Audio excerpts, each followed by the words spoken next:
Muy buenas, bienvenidos al banquillo, gracias por estar con nosotros. Estamos en pleno feriado morazánico para algunos que están disfrutando con todo el derecho, pero hay otro sector que está activo totalmente, tratando de encontrar los mejores escenarios para la producción en nuestro país. Y justamente es el tema que vamos a abordar hoy con el ingeniero Jacobo Paz, a quien tenemos ya en directo desde el occidente del país, una zona productiva de granos básicos, de café, por supuesto, de tabaco y muchos otros productos no tradicionales que ahora forman parte de la producción agrícola de nuestro país en este sector.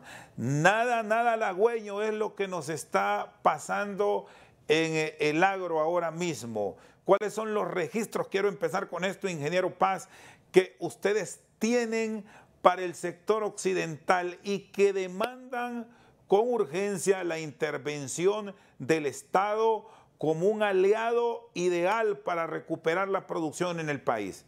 Qué gusto saludarlo. Buenas noches. Buenas noches a usted y a toda la teleaudiencia. Realmente sí son alarmantes las noticias. Ya la señora secretaria de Agricultura y Ganadería publicó que habían aproximadamente 800 millones en pérdidas en el sector agropecuario. En la zona de Occidente sí han habido pérdidas en algunos cultivos, pero más nos preocupa de aquí para adelante.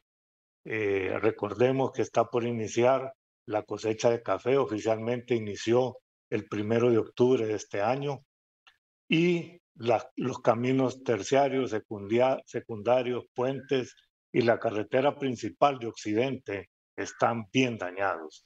Entonces corremos el riesgo si continúan las lluvias, que normalmente el mes de octubre es un mes de alta precipitación, corremos el riesgo de que se deteriore más y sobre todo la cosecha de café que este año va a ser mejor, calculan los productores en más de 1 millón de quintales en relación al año pasado y el precio está mucho mejor que el año pasado, puede crear un problema serio en la producción de café especialmente. En lo que refiere a granos básicos, pues esta zona es más que todo productora de frijoles. Luego tenemos cultivos como tomate, que en su mayoría se está produciendo en invernaderos y digamos, agricultura protegida. Esos cultivos no han tenido mayores problemas, a Dios gracias, ¿verdad? Pero sí el tema de la infraestructura para accesar a los lugares donde se produce café y luego otros productos que se sacan al mercado, es un reto permanente. Lo que estamos haciendo en algunos municipios, sobre todo aquí en el sur de Copán, es trabajar de cerca con las alcaldías municipales y lógicamente también con el gobierno central, apoyando en lo que se pueda. Aquí hay un ejemplo muy interesante en la zona de Corquín, Copán y en la zona de Cucuyagua. Los alcaldes han hecho un trabajo interesante junto con el sector privado para conseguir maquinaria que pueda darle por lo menos un pequeño, yo diría un pequeño parcho a los grandes problemas de infraestructura que tenemos. ¿Y cuál es la dificultad más grande que ahora mismo están enfrentando? ¿Se quedan con el problema de la red vial como prioridad, ingeniero? Creo que los problemas del sector son variados, Chendo, y son problemas, no vamos a decir que son problemas nuevos. Aquí nosotros tenemos, por ejemplo, en el tema de café, yo he hablado con una gran cantidad de productores y les preocupa el tema de mano de obra, por ejemplo, para el corte de café, eh, lo cual es un caso interesante. Yo diría que es un caso hasta para que psicólogos intervengan y nos den alguna idea de cómo solucionar esto, porque por un lado hay un sector grande del país que dice que no tiene empleo, pero por otro lado usted va a las comunidades y la gente joven simplemente no quiere trabajar cortando café. A pesar de que yo estoy claro y seguro que los productores han aumentado lo que pagan por corte de café, han mejorado las condiciones de las fincas cafetaleras que se van a certificar o que están certificadas, tienen que tener una cantidad de estándares en el manejo de la mano de obra, ¿verdad? Darle facilidades, etcétera. Sin embargo, es bien difícil el tema de corte de café, mano de obra de corte de café, así que aquí en la zona de Occidente muchos productores tienen que traer mano de obra de Guatemala y en la zona oriental del país traen de Nicaragua, lo cual es vergonzoso porque sabemos que la producción de café puede generar más de 1 millón de empleos directos en el país. Sin embargo, no se está dando este caso. He conocido algunos productores de café que han decidido incluso cambiar de rubro o vender su finca simplemente por el tema de mano de obra, lo cual pues creo yo que es algo que amerita un análisis más profundo. Luego está el tema de los financiamientos, que siempre eh, ha sido algo recurrente. Creo que con la capitalización que se le ha dado a Banadesa, hay esperanzas de muchos pequeños productores, sobre todo, que están obteniendo financiamientos. Banadesa siempre ha sido el banco que por lo general ha atendido el sector agropecuario. Sí, Sin ingeniero, embargo, sí, sí. solo permítame, porque este tema del financiamiento lo quiero asociar más adelante con las últimas decisiones que ha tomado la Comisión Nacional de Bancos y Seguros en pleno feriado morazánico. Quiero puntualizar en este tema del café porque ya ha iniciado el año cafetero, el 1 de octubre pasado, y me llama la atención esto de la mano de obra, que esto es algo recurrente. Hay riesgo de que se pierda la cosecha, de que no llegue ese producto al gran beneficio por la falta de recolectores. Así es, Rosendo. Muchos productores aquí en la zona les preocupa el hecho de que parte del café no lo puedan cosechar por falta de cortadores.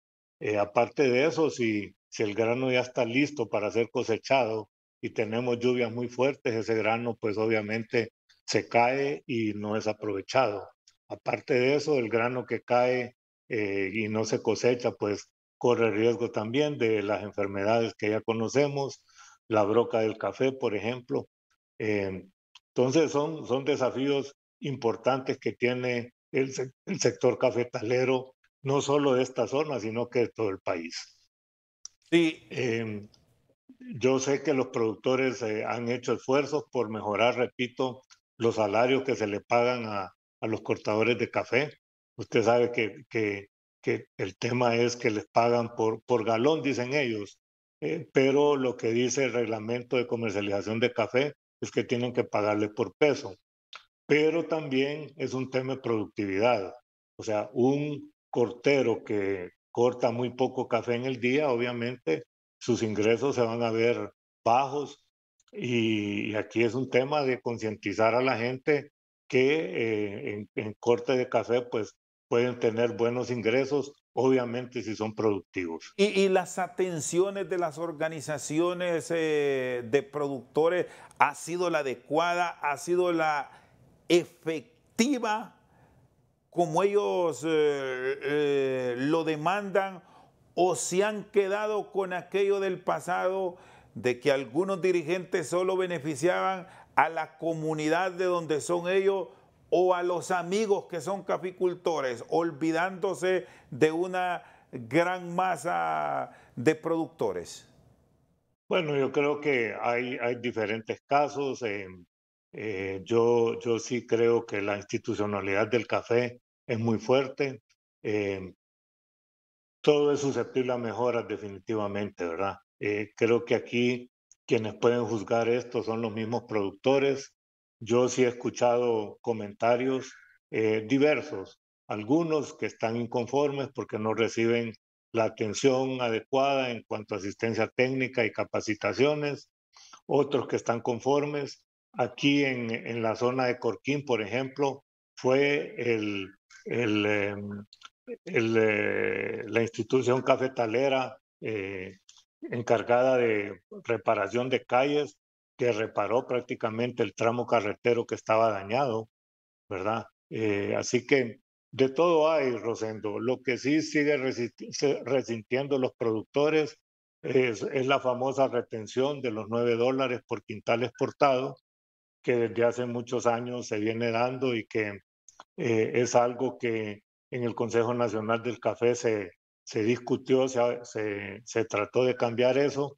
Sin embargo, en el Consejo Nacional del Café, quien tiene la mayoría de votos es el sector productor. Los representantes de las asociaciones productoras, pues nunca han querido tomar una decisión al respecto y eso es algo que yo siento que tiene que volverse a revisar porque si es una retención fuerte y si el productor no tiene deudas con el sector con el sector bancario, debería perfectamente de quitarse esa retención de los $9. Lo que pagan adicional por el tema de infraestructura, etcétera, eso aparentemente sí está dando resultados.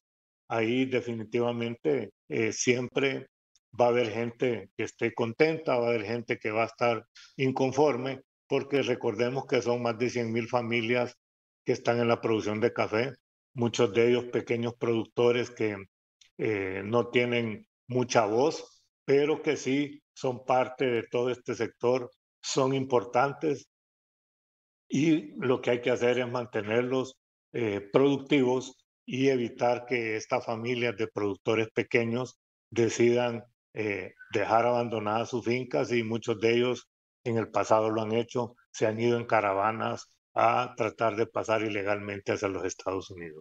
Quiero cerrar este segmento con el tema del café 2 puntos, porque usted ahora está en una zona fronteriza. Se controló el tema del contrabando hacia Guatemala, que vendía el buen producto hondureño como originario de su nación. Y bueno, lo que todos lo conocemos del café es un producto que resiste a la lluvia. Nos hemos visto afectados por los últimos meteoros. ¿Qué tanto daño le causó a las fincas? ¿Pérdidas promedios para el sector o no fue tanta la afectación? Aquí en la zona de Erapuca, en el municipio de La Unión, sí hubo deslizamientos de tierra que prácticamente perdieron fincas de café. Estamos hablando tal vez de unas 50, 70 hectáreas de café que han sido afectadas. Quizás en otras zonas hay algo de lo mismo, pero lo que más afecta a los productores, sobre todo los productores pequeños, son las vías de acceso, Rosendo. Realmente cuando los caminos secundarios y terciarios se afectan, esa gente no puede ni llevar cortadores ni pueden sacar su producción. Y repito, una vez que el grano esté listo para cosechar, ¿verdad? Sí se corre riesgo de que se pueda caer en caso de una lluvia muy fuerte. Y luego que los productores están esperando cosechar ese grano para realmente venderlos porque tienen necesidades económicas que cubrir, préstamos que pagar, ¿verdad? Y luego viene el tema de insumos que tienen que comprar para lograr una nueva cosecha. Aquí también se ha visto ya en el departamento la entrega del famoso bono cafetalero que está haciendo el gobierno a través de la Secretaría de Agricultura. Eh, Realmente está bastante eficiente el proceso de entrega, a pesar de todas las limitantes que hay con los accesos, pero ahí los productores han hecho un tremendo esfuerzo y usted va a ver que están moviendo los insumos en lomo de mula o incluso personas, ¿verdad? Que se ponen 2 sacos de fertilizante encima y ahí van camino hacia las fincas, pero están haciendo un esfuerzo muy importante. Lógicamente, el costo de los insumos hace que el productor eh, busque cómo beneficiarse de este bono que está entregando el gobierno de Honduras.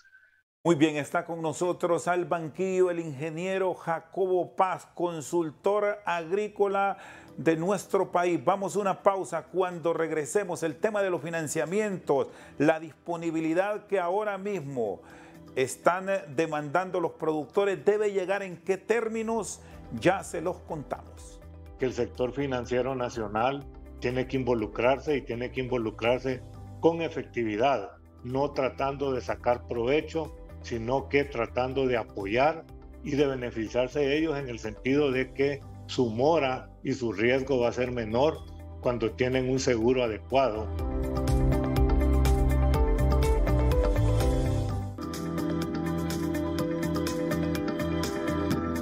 Seguimos al banquillo, está con nosotros el ingeniero Jacobo Paz. Revisamos la situación agrícola de nuestro país. ¿Qué piensa de las decisiones que ha tomado la Comisión Nacional de Bancos y Seguros, que ha planteado la readecuación de deudas para el sector productivo que se ha visto afectado? Ya me hablaba al principio de pérdidas en el orden de los 800 millones. ¿Habrá que atender a este sector, ingeniero? Así es, Rosendo. Yo creo que se debe buscar en el país soluciones a corto plazo, obviamente, para reiniciar la producción lo más pronto posible, apoyar a estos productores que han perdido sus fuentes de producción, pero también se tiene que agilizar el tema a mediano y largo plazo. Por ejemplo, la iniciativa que ha tomado la presidenta Xiomara para la construcción de las represas en los ríos Zulú y Chamelecón es algo que yo creo y trato de incentivar para que el sector privado se involucre y se pueda hacer eso lo más pronto posible. Si no tenemos el Valle de Sula protegido, vamos a continuar teniendo los problemas recurrentes. Que no se nos olvide que el cambio climático ya lo tenemos encima. Cada año se vuelve todavía más agresivo el daño que hacen las tormentas, por ejemplo. Vamos a tener más incidencia de huracanes o eventualmente vamos a tener un problema de sequía. Así que la construcción de esas represas definitivamente que es algo que se le debe dar prioridad. ¿Y por qué creo yo que el sector privado debe de involucrarse? Porque construir estas represas va a tomar 4 o 5 años. Quien la va a construir tiene que ser una empresa que tenga experiencia, que tenga conocimiento, que pueda también financiar, ojalá que puedan financiar este proyecto y que a través de una concesión a 20, 30 años se puedan pagar estos proyectos, pero que sí van a beneficiar una gran parte de la producción nacional, especialmente el Valle de Sula. Mire, la producción de banano, por ejemplo, ha disminuido radicalmente en Honduras. Antes éramos conocidos como República Bananera, que es un término que no nos gustaba mucho. Sin embargo, la exportación de banano pasaba de 400, 500 millones de dólares al año. Creo que este año, si llegamos a 100 millones, va a ser mucho. Siento que ese sector, aparte de la generación de divisas, es un generador de empleo, que es lo que tanto también necesita el pueblo. Ahora, ingeniero, usted me dice que estos proyectos se pueden hacer mediante la vía de la concesión para dar la seguridad y la garantía que finalmente sí los vamos a tener, porque son proyectos que los debemos situar en el escenario de proyectos fallidos, porque hace cuánto venimos hablando aquí de la represa de Jicatuyo, de los Llanitos, del Tablón y muchas otras medidas de contención a lo largo del recorrido del río Ulúa y Chamelecón, y bueno, seguimos sin tener nada, y estos son términos que no se terminan de acuñar del todo bien en la actualidad cuando hablan de concesión. Tenemos las garantías para ir a ofrecer el desarrollo de estas infraestructuras en un Valle de Sula que hoy por hoy lo requiere porque lo requiere, y usted lo conoce muy bien. Sí, sí, Rosendo, mire, aquí hay dos zonas importantes que hay que proteger, el Valle de Sula y también la zona sur. El río Choluteca tiene ya los estudios que se hicieron hace más de 15 años, los hizo una empresa japonesa en donde se mira claramente la viabilidad que tiene ese proyecto. Aquí lo interesante es buscar empresas, como les digo, que tengan la fortaleza financiera para hacer el proyecto. Dos, que se les presente algo que les dé a ellos confianza, seguridad jurídica. Y tres, que puedan ejecutarse al plazo más corto posible, porque eso le conviene al país. Si usted busca una empresa grande, que las hay, no solo en Estados Unidos, lástima la mala reputación que tuvo los proyectos que hizo Odebrecht de Brasil, pero empresas de ese mismo calibre hay en Canadá, hay en el mismo México, en Estados Unidos, en Europa, Japón, Corea, con todos esos países nosotros tenemos relaciones. Y ahí es donde siento yo que los embajadores nuestros deberían de estar haciendo parte de su trabajo, ¿verdad? En vez de estar tomando vino y en cócteles, deberían de estar buscando algún tipo de relación con estas empresas y presentarle a los funcionarios que van a tomar la decisión y a la presidenta Xiomara, presentarle opciones de empresas que podrían interesarse en ejecutar estos proyectos. Yo creo que esa es la manera más rápida y más viable que se puedan ejecutar. Son proyectos que requieren de una capitalización bien fuerte y no creo que aquí en Honduras hayan compañías que estén dispuestas o que tengan el capital, la fortaleza de capital para hacerlo. Y de momento, ¿cómo y de qué forma se debe dar la atención a los productores del valle? Porque aquí, bueno, yo usted mencionaba el caso del banano, que es uno de los que se ve severamente afectado por el paso de las depresiones tropicales y los huracanes en el sector. Sumamos también la palma africana, que si bien resiste un poco más, pero termina afectándose. Ahí incluimos en una menor escala, pero también afectado productores de granos básicos, que los hay, y también los que se dedican a la ganadería. ¿De qué forma deberá llegarse a ello para no dejar morir este sector en un momento en el cual el mundo y los expertos han planteado que a nivel de la producción agrícola está el gran desarrollo de estas naciones? Así es, miren, en primer lugar, nosotros podemos copiar un poco lo que hacen los países desarrollados. Los países desarrollados subsidian la producción agrícola por un tema incluso de seguridad nacional. Ellos quieren tener la producción en el país para no depender de importaciones. Entonces, lo que hacen, una manera de subsidiar la producción es a través del aseguramiento, seguro agrícola, que es subsidiado por el gobierno. Eh, ¿Qué hace un seguro agrícola? Usted puede asegurar la producción, o sea, un volumen de cosecha establecido por unidad de superficie que siembra, puede ser tantos quintales de maíz por hectárea, tantas cajas de banano por hectárea, tantas toneladas de palma aceitera por hectárea, tantas toneladas de caña por hectárea. Esa es una manera. Y la otra, también hay un seguro de precios que le permite, eso le caería bien a los productores de café por la inestabilidad que tiene el precio en el mercado internacional. Unas pólizas efectivas y bien negociadas de un seguro agrícola le pueden permitir al productor tener un seguro que le permita siempre obtener un precio que por lo menos le va a redituar un porcentaje de utilidad X y cubrir los costos de producción. Ahora, ingeniero, Yo, sabemos, perdón, ingeniero Paz, sabemos que hay un sí, sector de productores que están ya dentro del esquema, que automáticamente sus productos pasan por este esquema de seguro.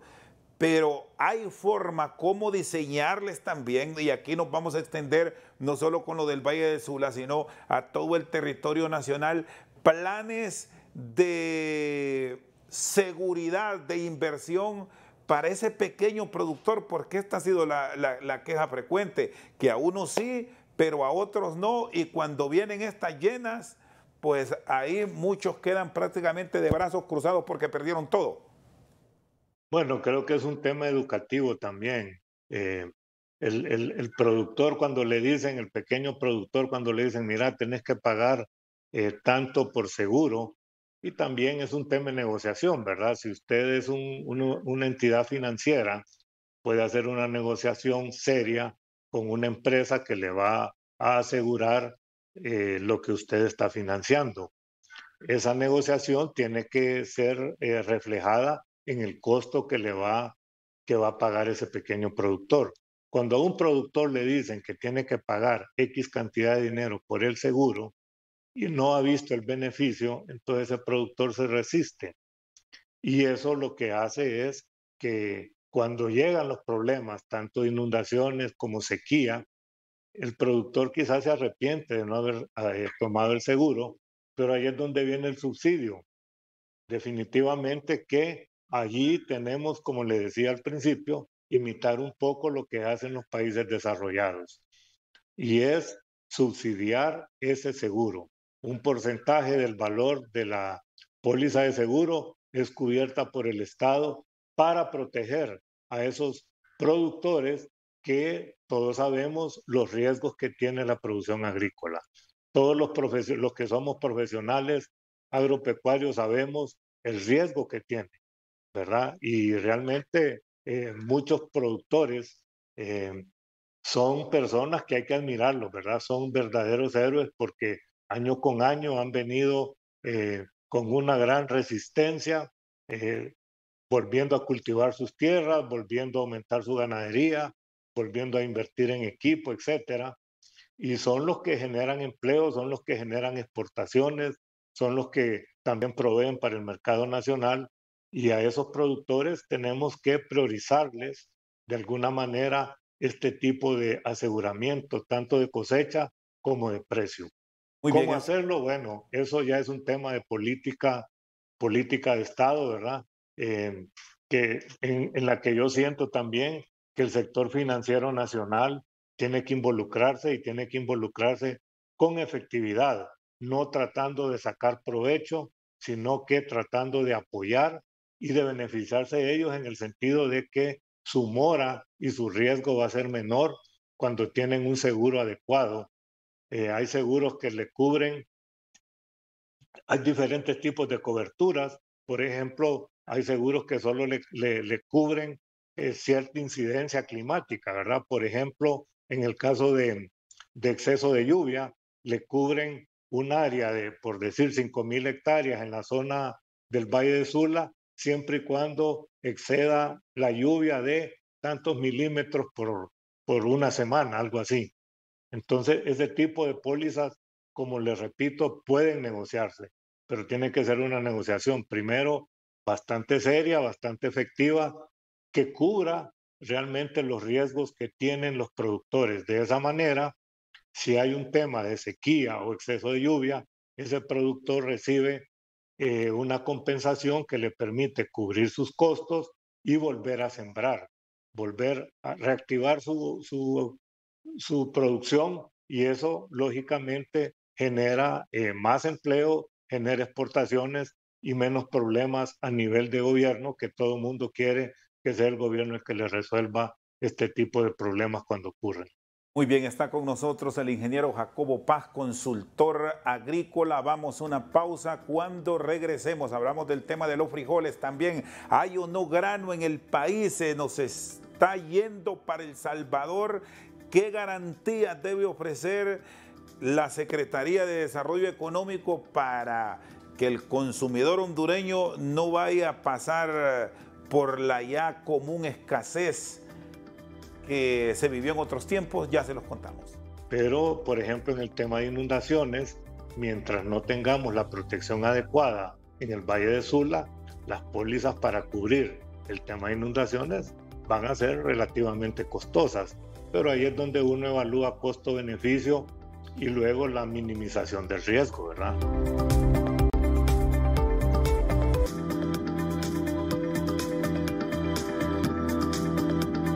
Seguimos al banquillo con el ingeniero Jacobo Paz. El ser tan vulnerable el territorio nacional ahora a fenómenos naturales, ¿qué tanto ha disparado los costos de los seguros, ingeniero? Bueno, definitivamente en todo el mundo las aseguradoras han aumentado el valor de las pólizas por diferentes razones. Y el cambio climático para nadie es desconocido que ha generado eso. Así que por eso digo que es un tema que requiere de un equipo negociador adecuado.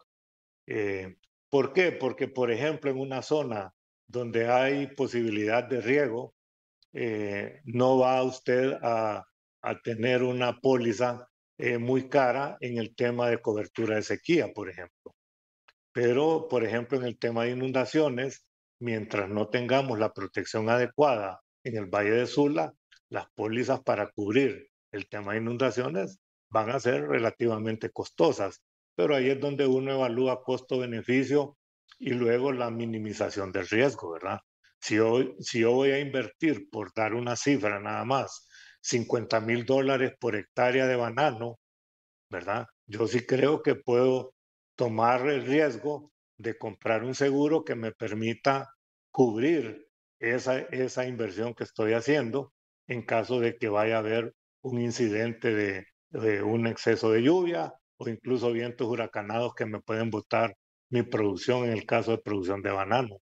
Yo creo que eso es parte de la educación que se le debe dar a los productores y ahí yo siento que el sistema financiero ha sido bastante lento en crear conciencia en los productores sobre la necesidad de tener este tipo de cobertura. Miren, lo que yo he aprendido en el transcurso de los años, que ya son varios, de estar en estos temas, es que las aseguradoras nacionales solo toman el 8, 10, 15% del riesgo de un seguro. El riesgo adicional lo ponen en un reasegurador, que son normalmente firmas enormes, europeas y de Estados Unidos y de Canadá, que absorben ese seguro. Por eso digo que si se negocia adecuadamente, se pueden conseguir todavía buenas pólizas, pero sí requieren de una negociación bastante efectiva para beneficio de los productores. Bueno, ingeniero, a propósito de negociación, usted ha estado dentro del sector privado por mucho tiempo, ha participado también de la administración pública. ¿Ha negociado mal el Estado con el tema del frijol?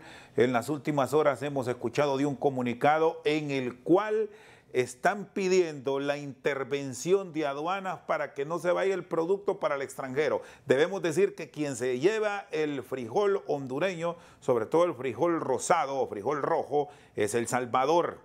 Y hasta hace unos meses atrás la cadena del frijol se quejaba porque no le daban la garantía de un precio adecuado para que el productor se sienta incentivado. Pero ¿qué encontramos hoy? Ya en estos primeros días de octubre, que nos podríamos estar quedando sin el grano y viene la escasez y después nos van a vender el producto al precio que se le ocurra al acaparador. Sí, Rosendo, el tema de frijoles es un caso especial. En primer lugar, los hondureños somos bien gustosos, no nos gusta cualquier tipo de frijol. En segundo lugar, la producción de frijoles está en manos de pequeños productores. Estoy hablando de productores que siembran menos de 5 manzanas.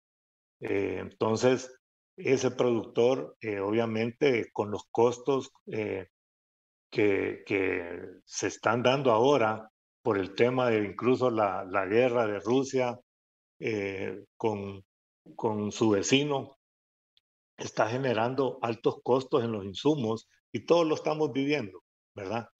Entonces, ese productor sí debería de haber recibido un precio de garantía mucho más alto. ¿Por qué? Bueno, en primer lugar, creo que el trabajo que ha hecho esta señora Nancy Lara organizando la cadena. Es un trabajo meritorio y al tener una cadena ordenada, usted asegura la producción. Pero el mejor incentivo para ese productor pequeño es el precio.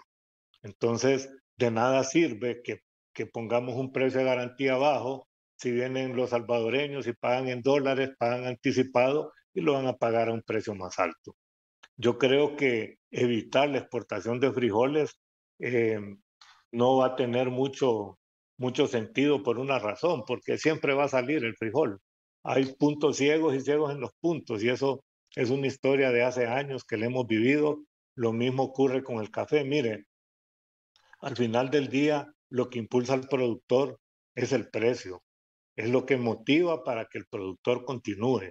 Y nosotros hemos penalizado por años la producción agrícola para beneficiar a una población urbana que muchas veces no aprecia el esfuerzo que tienen estos pequeños y medianos productores en el campo.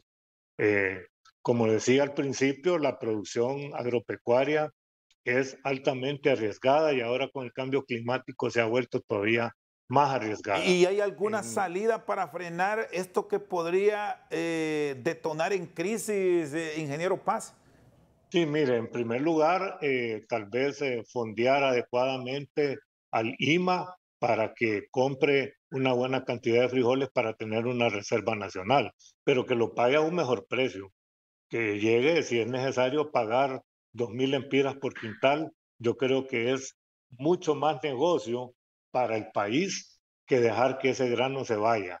Y en segundo lugar, con un precio de garantía más alto, va a incentivar que agroexportadores que terminan su cosecha, por ejemplo, de algún producto que están exportando y que tienen sistemas de riego, decidan eh, ahora, después de que saquen su cosecha, sembrar frijoles para abastecer el mercado nacional. Y el pequeño productor que siembra frijoles también se va a ver motivado si tiene un buen precio de garantía. Y hay Para mí, producto, esa es la salida. sí, y hay producto aún en el mercado como para garantizar esa reserva de la cual tanto nos ha hablado el Instituto Hondureño de Mercadeo Agrícola que tiene y que después mucho del consumidor se queja porque no es un producto, vamos a decirlo de esa forma, sabroso, como usted nos dice que somos gustosos y nos gusta lo bueno, porque lo que escuchamos es que es un producto duro. Sí, mire, Rosendo, se ha perdido mucha producción de frijoles. A mí me ha preocupado el hecho de la cantidad de lluvia que ha caído en todo el país, en la zona oriental, que usted, bueno, usted de ahí sabe que ahí se produce mucho frijol, en la zona de Olancho también, en el Paraíso. Entonces, quizás una acción rápida que se debe tomar es apoyar a estos productores para que vuelvan a sembrar. O sea, sería una postrera tardía que le llaman, pero que puedan sembrar para que salga la cosecha. El frijol tiene la ventaja de que es un cultivo de ciclo corto. Entonces ya tendríamos suficiente producción a principios del año 2023 y que nos permita crear esa reserva, ¿verdad? Esos productores que incentivemos, deberíamos de incentivarlos proveyéndole insumos y al mismo precio haciéndoles firmar un contrato de compra a un precio bastante competitivo, igual o mejor de lo que están pagando los compradores salvadoreños. Y no crea que en El Salvador el grano que se llevan lo van a después traer acá a Honduras. Olvídese, en El Salvador también son altos consumidores de frijol, igual que nosotros, ¿verdad? Y eso pues definitivamente que lleva a otra cosa. El Salvador es un país que le ha dado valor agregado a los frijoles. Y usted ve que hay mucho producto salvadoreño que se exporta, incluso producto hondureño que se exporta como producto salvadoreño y se exporta fuera de Centroamérica. Estoy hablando del quesillo, por ejemplo, quesillo hondureño que se produce en la zona sur. Mucho de ese quesillo pasa al Salvador, los salvadoreños lo reempacan, lo ponen bonito, le ponen un sello, le ponen especificaciones hasta en inglés y lo exportan como que si fuera producto salvadoreño. Y, y- Lo y- mismo están haciendo con los frijoles. sí, y qué nos puede deparar ante, que esperamos que no ocurra, pero habrá que ver todo lo que puede pasar en el mercado, escasez, si vamos en busca de producto al mercado internacional, como aquí todo lo queremos resolver de un plumazo, y lo más fácil que se podría desprender de una crisis es vamos a importar, pero importar no es decir que localizamos los granos como aquellos famosos de Etiopía. Usted recuerda que los seguimos esperando, que nunca llegaron, o que vamos a ir a Estados Unidos u otros países que producen, por aquello de que la guerra allá en Ucrania nos ha generado acaparamiento de productos en los grandes mercados y los países económicamente mejor que nosotros compran y Sí, compran mire, en divisas mucho más fuertes que el empira.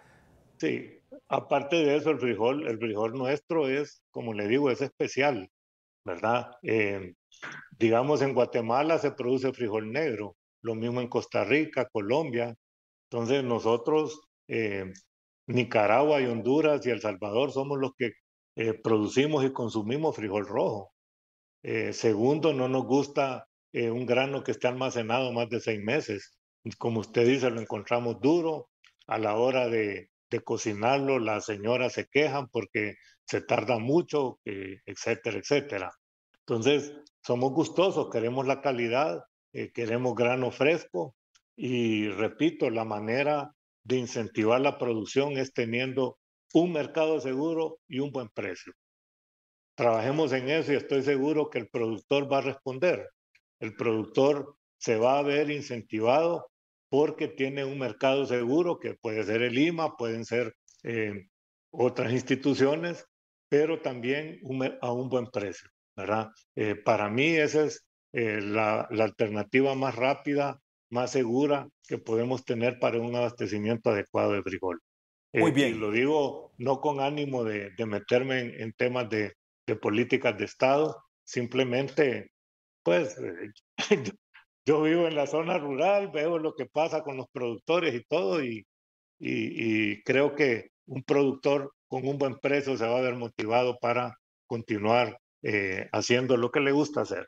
Muy bien, bueno, y estas son, ingenieros, realidades del campo, no realidades de la sociedad, donde, reitero, aquí muchos lo queremos resolver con una comparecencia o una firma. Eso no pasa así allá donde se siembra. ¿Le parece si hacemos una pausa y cuando regresemos hablamos del rol que debe cumplir el Banco Nacional de Desarrollo Agrícola, que también puede ser fundamental en este proceso de recuperación del sector? Ya volvemos.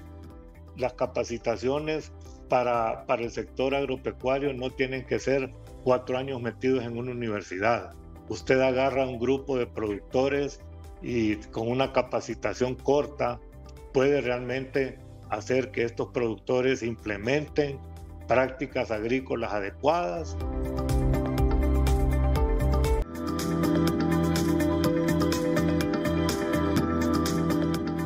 Seguimos al banquillo con el ingeniero Jacobo Paz, hablando de la situación del campo en Honduras.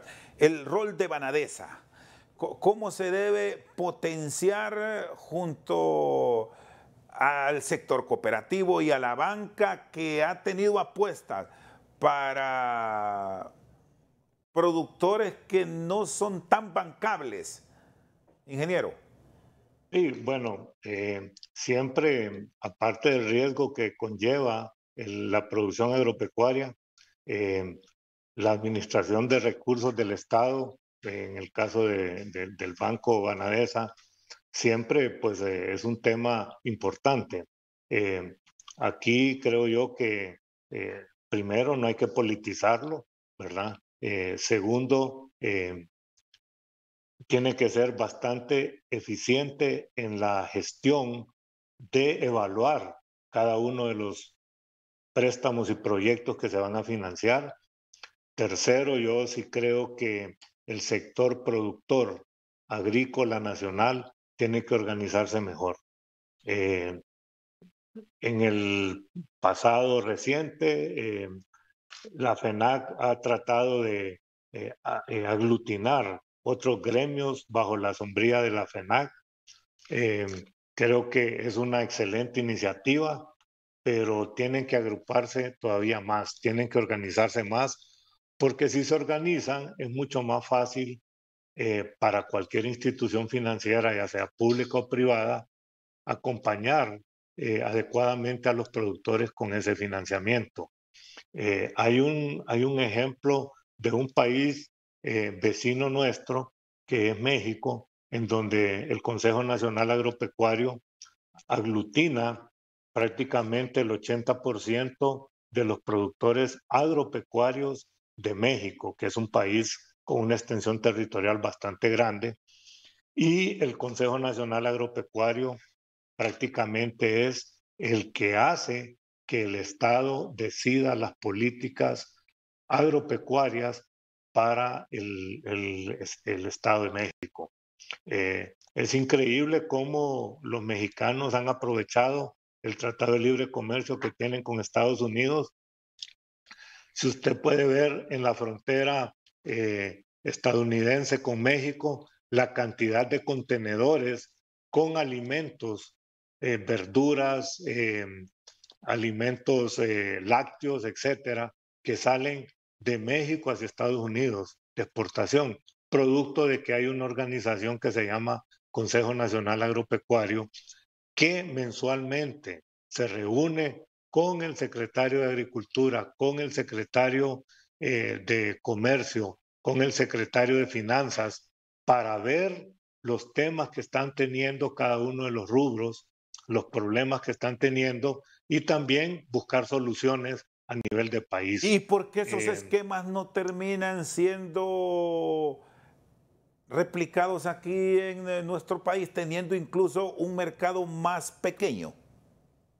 bueno, esos son los desafíos que tenemos, Rosendo, ¿verdad? Y que eh, yo repito, tenemos una presidenta en la FENAC que es una persona muy capaz, una profesional de excelencia, y yo siento que es un reto que tiene, ¿verdad? Muchas veces, Rosendo, lo que sucede, y nos sucede a todos, que tenemos responsabilidades, el día a día nos absorbe tanto que no nos da tiempo para hacer una planificación estratégica a mediano y largo plazo. Por eso es importante tener gente a la par de uno que nos acompañe, gente que se le puedan delegar obligaciones del día a día, y las personas que tienen más conocimiento, más experiencia, dedicarse un poco de tiempo para hacer planificación estratégica que nos permita como sector y luego como país posicionarnos como proveedores, en primer lugar, proveedores serios, ¿verdad? Porque los mercados internacionales eso lo exigen. En segundo lugar, tratar de buscar cómo dar valor agregado a la producción primaria que tenemos, porque esa es la manera como nosotros vamos a generar más empleo y generar más divisas en las exportaciones. El caso del café es un caso típico. En el pasado se exportaba café hondureño y en el mercado internacional, en vez de recibir el precio de la bolsa, hasta le daban una penalización, 5 o 10 dólares por quintal.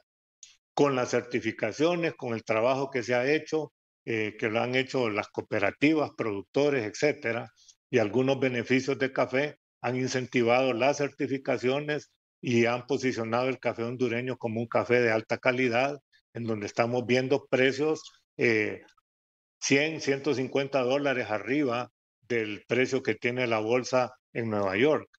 Eso es valor agregado Y y lo dentro podemos de, hacer con otros productos. sí, y dentro de esa planificación estratégica de la cual me habla, se deberá trabajar y tener puntualidad.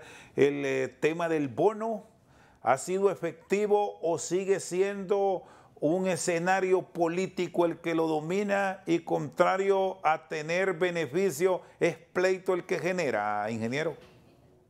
Mire, yo creo que a muchos productores les ha ayudado el bono. No puedo decir que no. Sin embargo, digamos, el riesgo de que se politice es un riesgo que es real. Nosotros aquí nos conocemos, este país es pequeño y entonces se va a entregar el bono y puede que un diputado o un alcalde que quiera reelegirse, pues aproveche la oportunidad para llegar y hacer política con ese bono. Lo importante es que le llegue a los productores que lo necesitan, pero por otro lado, tenemos que ir evitando el paternalismo, Rosendo.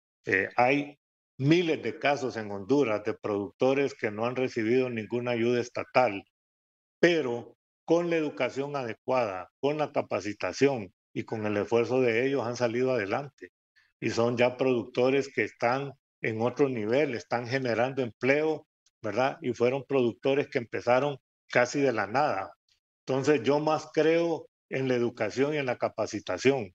Aquí en Honduras tenemos una de las mejores universidades de agricultura del mundo, diría yo, y una de las, quizás la mejor de América Latina, y siento yo que deberíamos de aprovecharla más, ¿verdad? ¿Por qué? Porque las capacitaciones para el sector agropecuario no tienen que ser 4 años metidos en una universidad.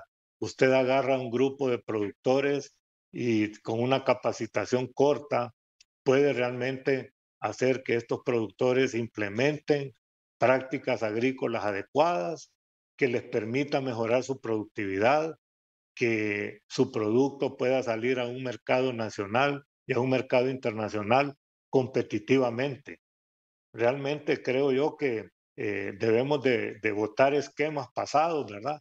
Y aprovechar lo que tenemos, porque solo educando, realmente el productor una vez educado va a hacer mejor uso de los recursos financieros, hablando en el caso de Banadesa.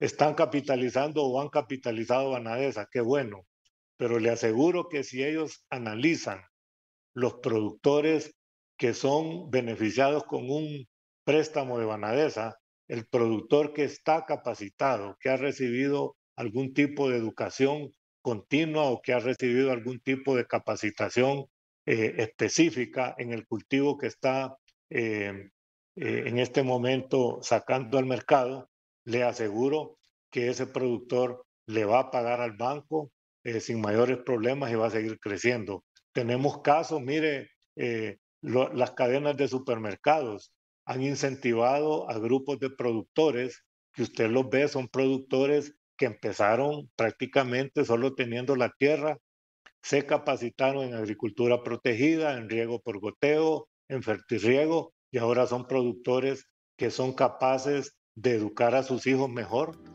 han mejorado su nivel de vida y sacan al mercado productos de alta calidad. Le agradezco, ingeniero, su tiempo. Un fuerte abrazo. Gracias, igualmente, Chendo. Muchas gracias. A la orden. El ingeniero Jacobo Paz, consultor agrícola de nuestro país, directamente desde la zona occidental de Honduras, esta noche al banquillo.